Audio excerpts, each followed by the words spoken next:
तर ब्रेक नंतर एक मोठी बातमी समोर येते। प्रफुल्ल पटेल आणि माजी मंत्री दिलीप वळसे पाटील यांच्यात फोनवर बातचीत झाल्याची माहिती समोर आली आहे। आज संध्याकाळी होणाऱ्या पक्षाच्या मीटिंगसाठी तातडीने मुंबईला बोलवलंय अशी देखील माहिती समोर आली आहे। प्रफुल्ल पटेल यांच्या फोन नंतर वळसे पाटील आता मुंबईला रवाना झाले। विश्वसनीय सूत्रांनी ही माहिती दिली आहे। अजित पवारांच्या मृत्यूनंतर त्यांची मंत्रिमंडळातील खाती राष्ट्रवादी काँग्रेस पक्षाकडे राहावीत म्हणून राष्ट्रवादी काँग्रेस पक्षाची आज मुंबईत महत्त्वपूर्ण बैठक होणार आहे।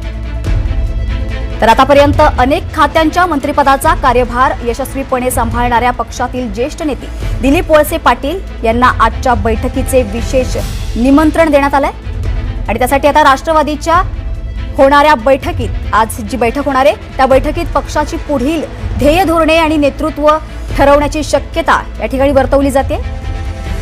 त्यासाठी आता विश्वसनीय सूत्रांनी ही माहिती दिली आहे। प्रफुल्ल पटेल यांच्या फोन नंतर आता वळसे पाटील जे आहेत ते मुंबईला रवाना झाले।